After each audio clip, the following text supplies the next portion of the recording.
प्यारे साथियों नमस्कार। आप सभी साथियों का स्टडी विथ मी चैनल पर हार्दिक स्वागत अभिनंदन। साथियों, लास्ट क्लास में अपन ने स्कूल व्याख्याता कॉमर्स के सिलेबस को स्टार्ट किया था, जिसके संदर्भ में अपन ने बिजनेस मैनेजमेंट के बारे में यानी प्रबंध के संदर्भ में अपन डिस्कस कर रहे थे। लास्ट क्लास अपनी प्रबंध की सामान्य परिचय की थी। साथियों, आज की क्लास में अपन प्रबंध से जुड़े हुए जो टॉपिक हैं उन पर चर्चा शुरू कर रहे हैं।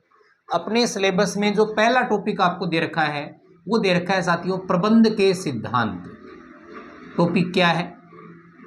प्रबंध के सिद्धांत के नाम से टॉपिक अपने दे रखा है। इसको इंग्लिश में अपन बोलते हैं principle of management. Principle of management का अगर बेसिक मतलब मैं आपको बताऊं तो पहली बात तो हमें ये ध्यान रखना है कि इसके लिए जो पुरानी आरबीएससी की बुक है उसमें क्या नाम यूज किया गया है। तो इसको अपन रोड मैप भी कह सकते हैं और लैंप पोस्ट के नाम से भी जान सकते हैं। सिद्धांतों को किस नाम से जानते हैं? रोड मैप, या अपन कह सकते हैं लैंप पोस्ट। अब ऐसा क्यों? रोड मैप का मतलब होता है आपको किसी गंतव्य पर जाना हो, किसी मंजिल पर पहुंचना हो, उसके लिए आपको जो रास्ता बताया जाएगा, उसके लिए जो मैप तैयार करके दिया जाता है वो उसका एक आधार होता है। और लैंप पोस्ट का मतलब होता है, अक्सर अपन देखते हैं कि सड़क के किनारे जो लैंप लगे हुए होते हैं, जो लाइट्स लगी हुई होती हैं, वो हमें रास्ते की ओर उजागर करती है, रास्ता हमें बताती है। तो प्रबंध के सिद्धांतों की थ्योरी को अपन यहाँ इस लिहाज से पढ़ने का प्रयास करेंगे कि इससे आने वाला कोई भी टाइप का प्रश्न हो वो अपना गलत नहीं होना चाहिए।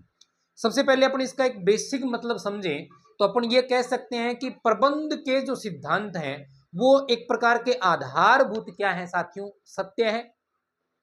एक तरीके की मानी हुई कोई पद्धति या बात है जिसका संबंध होता है वो किसी भी कार्य को करने का तरीका बताने के साथ होता है। हम कोई काम करने जा रहे हैं, अगर वो काम पहले किसी ने किया हो तो वो चीज हमारे लिए क्या बन जाती है? एक तरीके का आधार बन जाती है।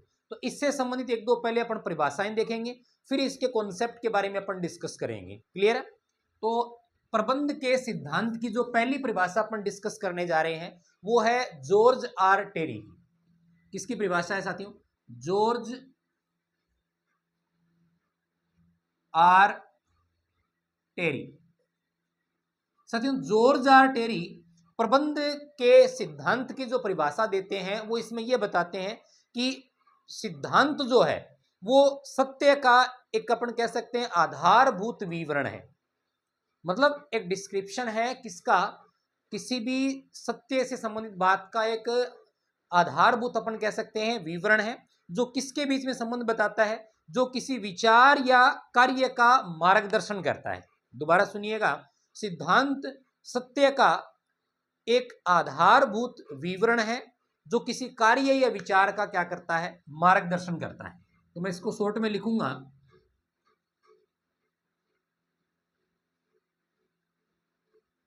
सिद्धांत क्या है? सत्य का विवरण है जो किसका मार्गदर्शन करता है? जो मार्गदर्शन करेगा। दो शब्द काम में लिए गए हैं। पहला शब्द काम में लिया गया है किसी कार्य, और दूसरा शब्द काम में लिया गया है किसी विचार।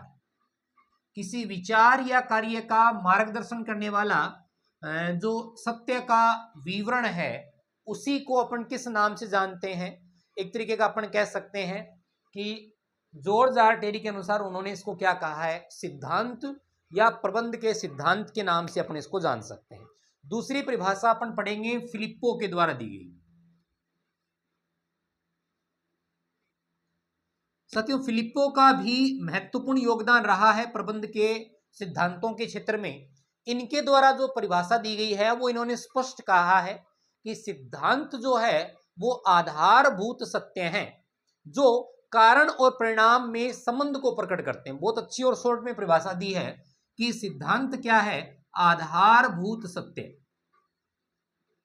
सिद्धांत को क्या बोला है? आधारभूत सत्य।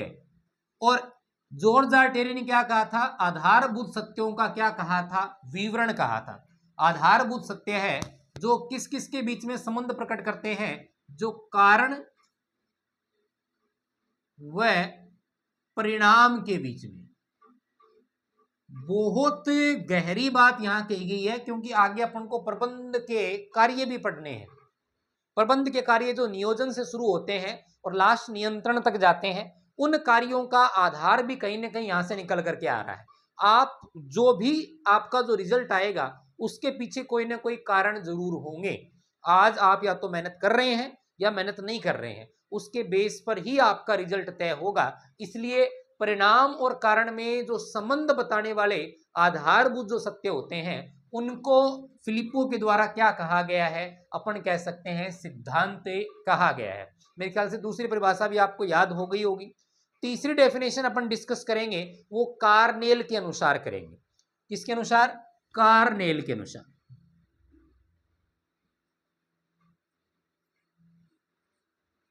साथियों, कार्नेल इसके संदर्भ में क्या कहते हैं कि प्रबंध एक आधारभूत विवरण या सर्वमान्य सत्य है जो किसी कार्य या विचार का मार्गदर्शन करता है। सिंपल से इन्होंने परिभाषा दी है कि प्रबंध के जो सिद्धांत है वो एक आधारभूत विवरण है, या अपन कह सकते हैं सर्वमान्य सत्य है जो किसी कार्य का या विचार का क्या करता है, मार्गदर्शन करता है। तो एक तरीके से इनकी परिभाषा है वो कुछ हद तक जॉर्ज आर टेरी की परिभाषा से मिलती जुलती है, सेम सी परिभाषा है। तो इसमें कोई नई बात निकल के नहीं आ रही, फिर भी मैं इसको रिपीट कर देता हूं, आपको ध्यान में रखना है कि प्रबंध जो है वो अपन कह सकते हैं कि आधारभूत विवरण या आप कह सकते हो सर्वमान्य सत्य है। आधारभूत विवरण या सर्वमान्य सत्य है जो किसी कार्य या विचार का क्या करता है, मार्गदर्शन करता है। ये इनके द्वारा दी गई बेसिक डेफिनेशंस के बारे में अपन ने डिस्कशन किया। उसके बाद में सेकंड पॉइंट पर अपन आते हैं, तो प्रबंध के सिद्धांतों की प्रकृति के बारे में डिस्कस करते हैं कि प्रबंध के सिद्धांतों की प्रकृति क्या है, उसके ऊपर अपन बात करेंगे।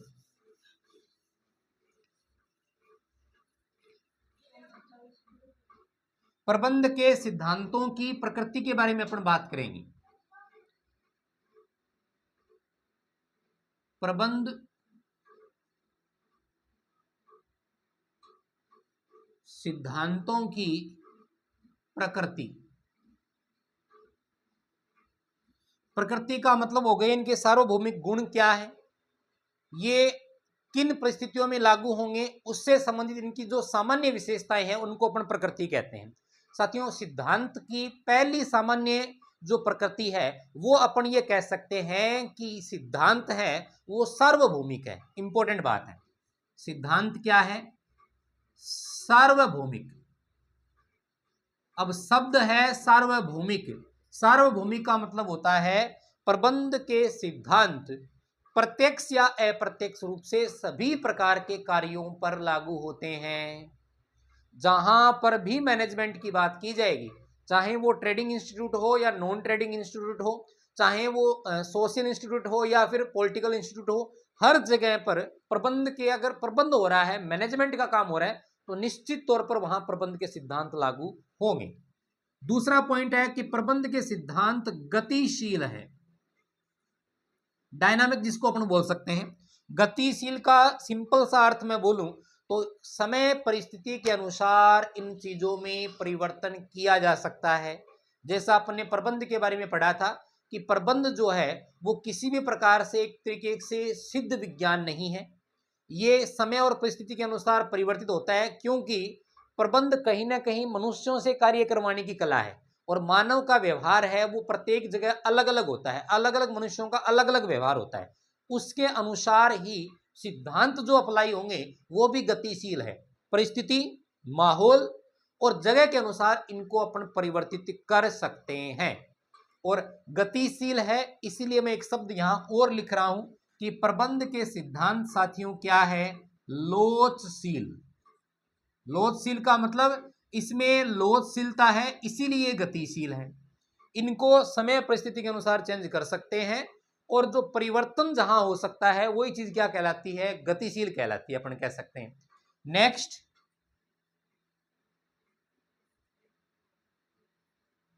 सापेक्षिक। साथियों, सापेक्षिक का मतलब क्या है? सापेक्षिक का मतलब हो गया किसी और के तुलनात्मक रूप को अपन सापेक्षिक कहते हैं। सिद्धांत अप्लाई जहां होंगे वो एक तरीके का तुलनात्मक अध्ययन प्रस्तुत करेंगे।